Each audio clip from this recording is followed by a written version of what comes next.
Good morning, class 6. How are you? I hope you all are good.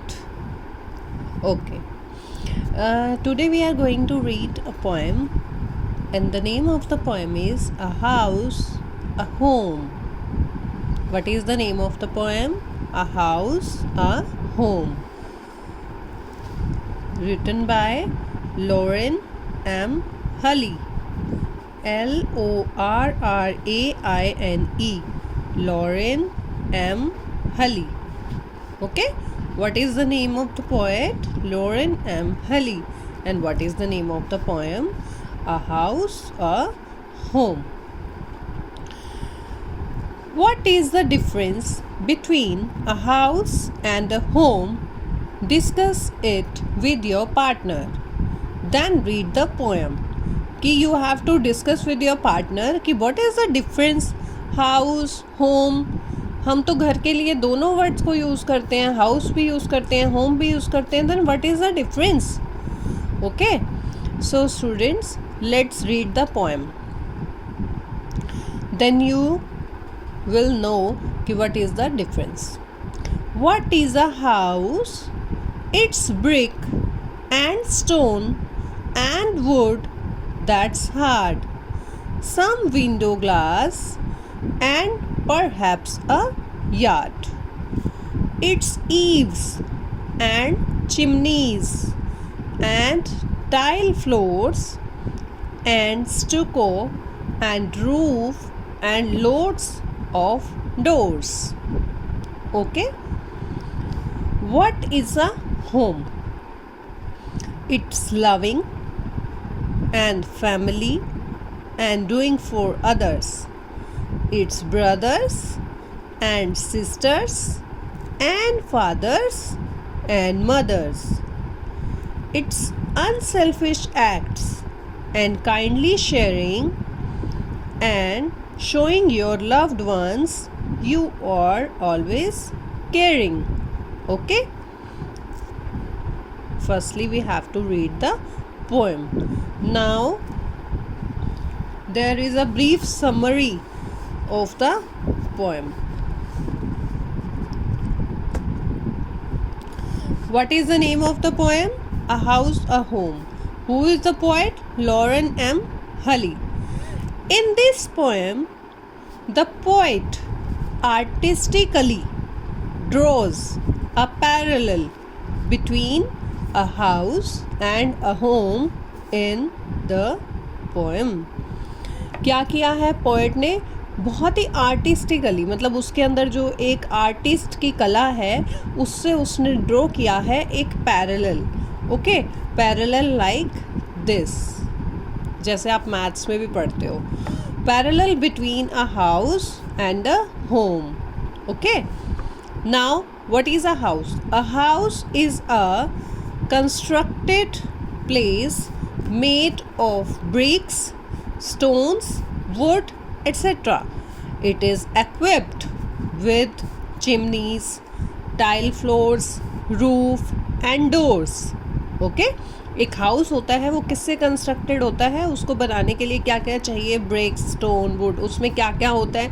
Chimneys, tile floors, जो फर्श होते हैं tile वाले, roof, छत और दरवाजे. Okay, and what is a home?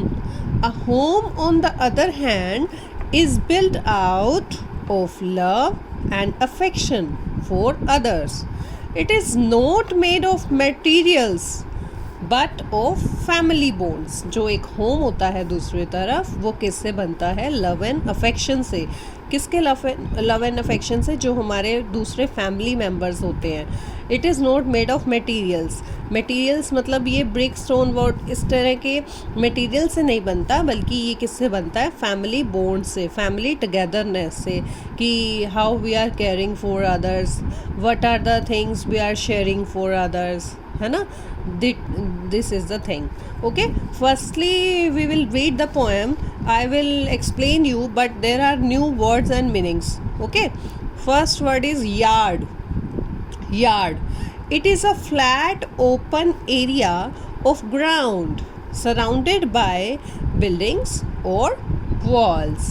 Means yard क्या होता है, जिसको आप अपने घर का आंगन कह सकते हो, जिसके जो बिल्डिंग में होता है और जो वॉल्स भी बनी होती है उसके चारों तरफ, तो ये होता है एक फ्लैट ओपन एरिया, आंगन कहते हैं जिसको।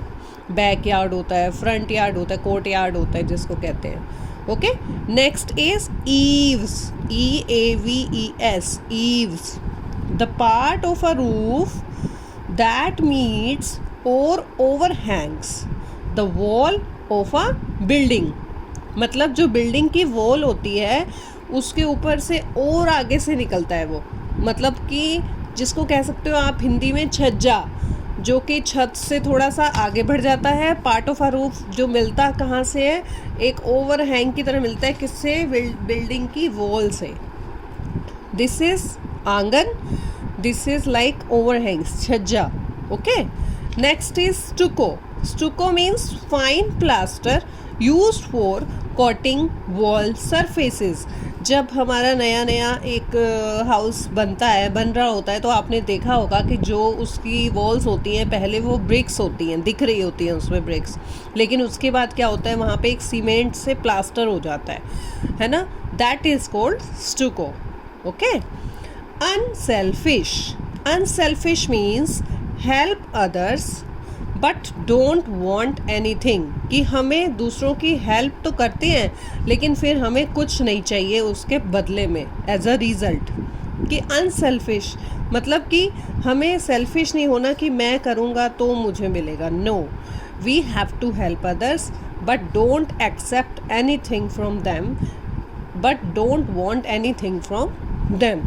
This is about the summary and word meanings. I hope you all understood well. Okay, now what is a house? एक मकान, इस हाउस को हम बोलते हैं मकान। मकान क्या है, एक मकान क्या है? It is brick and stone and wood that's hard.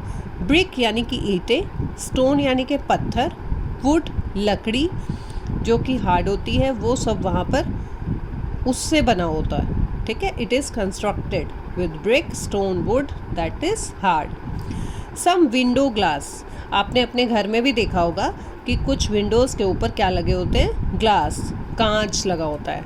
And perhaps a yard, शायद मतलब कई बार अक्सर घरों में क्या होता है, यार्ड, आंगन होता है, या तो पीछे की तरफ या आगे की तरफ। Its eaves and chimneys. Eaves क्या होता है, मैंने अभी आपको बताया। Yes yes yes, try to think in your mind what is the meaning of eaves. Eaves क्या होता है, the part of a roof that meets a wall of a building, मतलब कि छज्जा, है ना। तो चिमनीज क्या होती हैं, जो किचन में यूज़ होती हैं, जितना भी धुआं होता है उसको बाहर करने के लिए, chimneys. And tile floors, tile floors मतलब फर्श पर लगे टाइल्स। एंड स्टुको, स्टुको का क्या बताया मैंने आपको, अ फाइन प्लास्टर, जो कोटिंग करते हैं जिससे वॉल्स की, जब नया घर बनता है। एंड रूफ, और छत। एंड लोड्स ऑफ डोर्स, यानी कि बहुत सारे डोर्स भी होते हैं घर में। तो व्हाट इज़ अ हाउस, जिसमें ब्रिक होता है, स्टोन होता है, वुड होता है, ये सारे मटेरियल होते हैं, window glass, yard, eaves, chimneys, floors, stucco, roof, lots of doors, means this is about the materials, okay, with we can construct our house. Okay, what is a home? एक घर क्या है? It is loving, बहुत ही प्यारा है। And family and doing for others, इसमें कौन होती है, फैमिली होती है।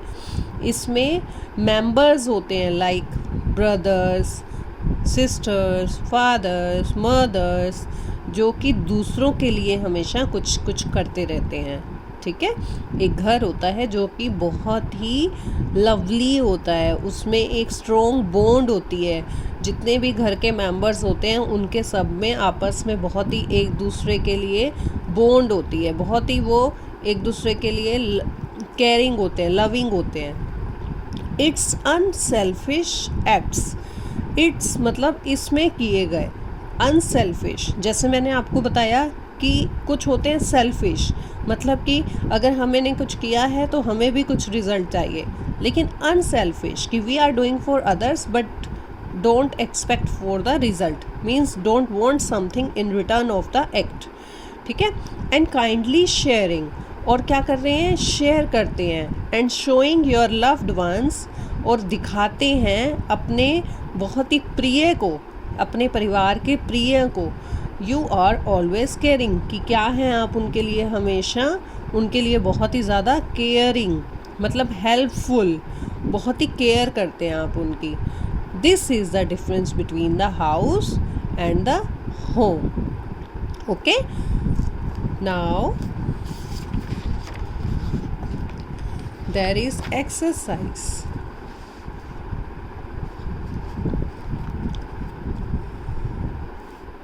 Working with the poem. Do you agree with what the poet says? कि जो पोइट कहता है आप उसके साथ एग्री हैं. टॉक टू योर पार्टनर, ठीक है. As you are now at home so you can talk to your siblings, means your brother sister, ठीक है, to any one. And complete these sentences.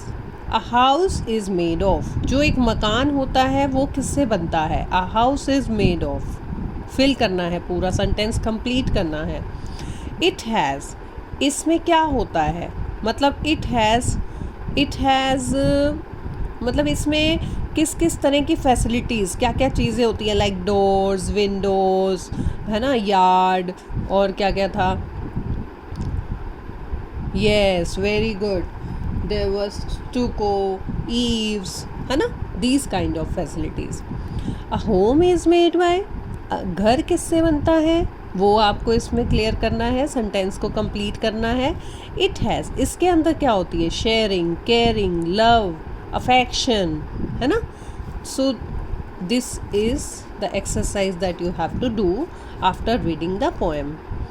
Now complete these sentences about your house and home. अब आपने बताना है कि आपका जो मकान है और घर है उसमें क्या है. My house is, मतलब जो आपका मकान है वो किससे बना हुआ है, ठीक है. And the best thing about my home, जो आपका एक प्यारा सा घर है उसमें आपकी बेस्ट थिंग क्या है जो आपको बहुत अच्छी लगती है अपने घर में, अपनी फैमिली के साथ. Okay. So this is about the poem. This is very beautiful poem, and the poet artistically draws the parallel between the house and home, है ना. I hope you all will like it. Okay, for today's lecture that's all. You have to watch the video 2 to 3 times, then you have to write the summary and word meaning in your text notebook, and after then you have to do this exercise in the rough notebook. Okay, and tomorrow I will send you the answer key of the same, then you have to do it in the text notebook. Okay, thank you, have a nice day.